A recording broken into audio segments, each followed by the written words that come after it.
A call out tonight. Oh, is that light coming? Oh, hell yes. We got a train coming, guys. Here we go. Here it comes.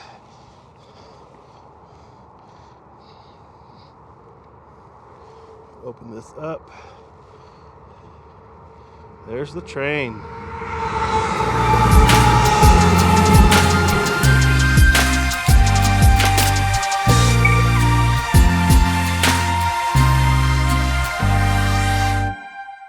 Hey, today we are going to be shooting the FX30 out here at sunset next to these tracks.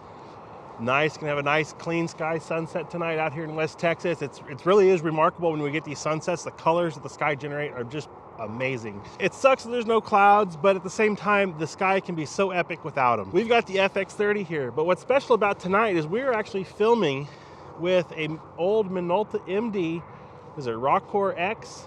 50-1.4 lens. I got this lens at an antique store for 10 bucks. So again, it's another, good antique lens for me. So we've got the Polar Pro Variable ND, Peter McKinnon edition. This is edition 1, 2 to 5 stop. This lens, I've got it currently set at 2 stops and the lens set at f8. And this shot right here that we're looking at, which you'll be able to see, we're shooting white balance 5000, 4K 24 in SI 0.3 exposure. And we're going to go ahead and do a quick test shot here. So here's what this footage looks like out of camera right now. And back to the graded with just a S-Log3 LUT from Sony. And then here's my own twist on it. I mean, so far I've been really impressed, and one of the nice things about going to 10-bit over 8-bit for me, we don't get that color banding in the sky in the image. And to me, that's a huge improvement of your video quality when you can get rid of that banding. And the 10-bit color allows you to not have that banding. So that banding is caused by the lack of color data put in the sky. So when you look at an 8-bit color grade like this, and then you put in the 10-bit, you can see there's a much, the gradual scale of color going through the colors, so rather than the harsh steps. And that's what you get with 8-bit in the sky, where you get those blotches or the darker to lighter blotches in the sky. And 10-bit kind of solves that for you. So that's one of the nice things about 10-bit footage. All right, so real quick, to introduce myself, my name is Malcolm Walker. If you're new to my channel, welcome. I'm glad you're here. If you're a returning viewer to this channel, welcome back. I'm so happy you're here. I'm really hoping for a train. I mean, come on, where's the train at? Because I'd love to see one come up through here. It seems like through town, they go through town every hour, so I'm hoping we'll see one, but who knows. This is the FX30 with the old Minolta MD mount 50-1.4. So let's see what kind of test shots we can get out of the sunset tonight with this lens on this camera. Should be a lot of fun. Like I said, we're getting into that golden hour now, and golden hour out here in Texas, you can see, there's a nice gold color all around. And I'm gonna go ahead and switch this white balance around real quick. Let's see if we can make it look a little bit more true to color.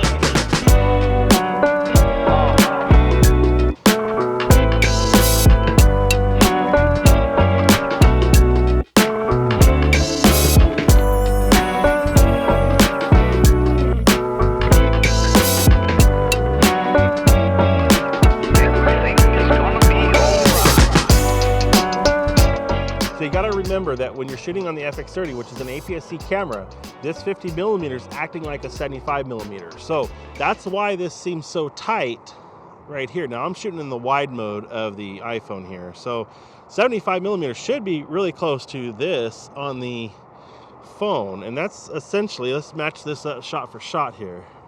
Something like that maybe.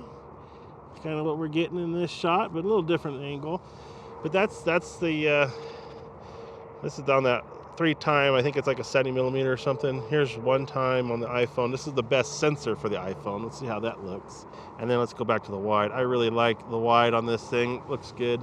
Shooting a 1.3, so we're still, we want to be, let's go ahead and make sure that's opened up to 2 stops. Let's go ahead and bump our ISO up to 800. Now that's back to our 2.0 exposure. It's right around 1720, but we'll keep it at that 2.0, 800 ISO or EI. In the Cine EL, and we've got the bush now in focus. Sunset's kind of blown out. I kind of want the bush out of the shot now, so let's go ahead and move. Specs are 1/50th of a second, f5.6, 200 EI, 1.7 positive exposure, 4300 Kelvin, and just let that sun dip. And I'm really hoping that color data is in there, because it's it's gonna be hit or miss whether or not it's there. This is the first try for this lens and setup. See if we actually get it. We're still shooting that 1.7 right now. Okay, the sun is just dipped below. Take a look at that, it's gone. Now, as you can see, I'm really overexposing for the shadows and blowing out the sky, but the sky is not saying it's blown out. I'm not getting those zebras. So I'm hoping in post, we'll get something like that from this. Now this has the S709 LUT applied to it right here, as you can see. It's right there, the S709. So we're kind of getting a natural color, but we haven't done any grading with it yet. So let's see what we get with this shot. It's slowly darkening, which I want. I want it to slowly darken, but I want to keep this 200 and 1.3. I want to keep this steady and see what it actually shoots out at. And it's just a good test for this camera to see how it all handles everything. I'm still waiting for a train. I'll know if it's coming up into town, but I'll probably hear it coming over here. Let me walk over here. Gotta watch out for rattlesnakes in this country. Drop down over here.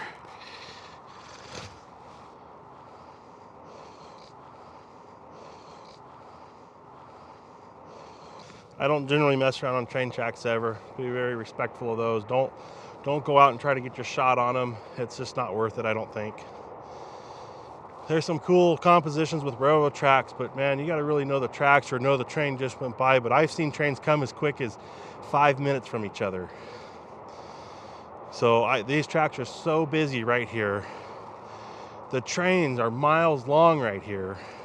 It's just not even worth it. I can see down the tracks nice and clear both ways. The only reason why I allowed myself to cross these tracks. Out here in West Texas, it's flat, as plain as you can see everywhere around you. Now, there's a business behind me. There's the interstate behind me. There's power lines behind me. And that's about to be my biggest pet peeve out here, is that there's no access to the land. Everything out here is private. Right just 10, 20 feet beyond my truck off that little draw right there is a fence, and that's all private land as far out to the horizon as you can see. I just happened to find this little bubble where I've got the interstate easement and the railroad easement. This is why I like living out here, is the sky is absolutely incredible. Right now we are literally in the transitional point of the day to night line that you can see from space. We've got the horizon and the colors coming up. And then over here, we've got the dark sky coming in. And you can see there's still no stars coming in, but I've got a planet glowing up here. That's what's kind of cool about this area, is this sky is amazing. The sunsets out here are just unreal. I mean, you don't get this kind of color even at the ocean. And the reason why is you got this nice dust layer in the horizon. Everywhere you look, there's a brown dust layer around this place. But the sky is what's just so incredible to watch, is to watch this transitional color change. But yeah, the thing about living out here is it's one, it's hard to access everything or access anywhere. If it is something cool, it's privately owned. Everything's private land out here. There is no public land space where I'm at. If you want to see a mountain, it's about an hour and a half that way toward El Paso to just see it on the horizon.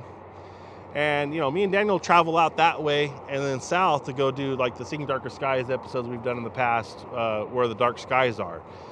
And that's another benefit of living out here, is we're so separated from everything that it gets pretty dark. Even, you know, in town, we're living in a pretty big metropolis, 250,000 people at least that's out here, but it's bright bubble. We're sitting in about a class 5, but I've gotten about 10, 20 minutes out of town and got Milky Way shots because it drops to a class 3 pretty quick. It's a solid 2-hour drive for me to get to a class 1 sky, if not more. And then of course Terlingua was 3 or 4 hours south. That's just epic out there for dark skies out near Big Bend, that area. So that's always a good fun spot. Oh, there's my call out phone. See if I got a call out. No, thank God it's not a call out. Even though I want call outs for work, that's not a call out tonight. Oh, is that light coming? Oh, hell yes. We got a train coming, guys. Here we go. Here it comes.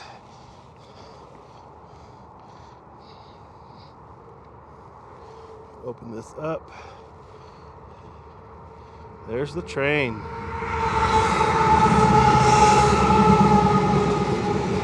Hell yeah.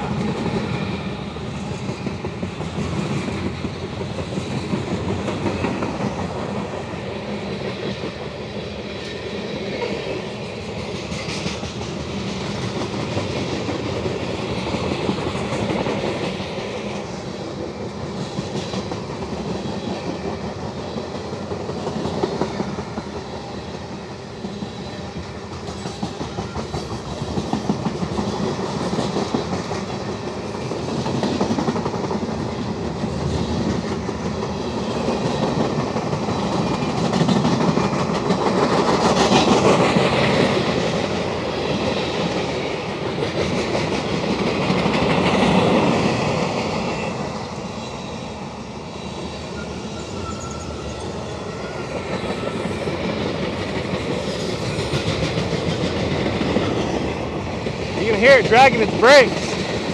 Trying to go down the hill, kind of slow down.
We can feel the heat off the engines.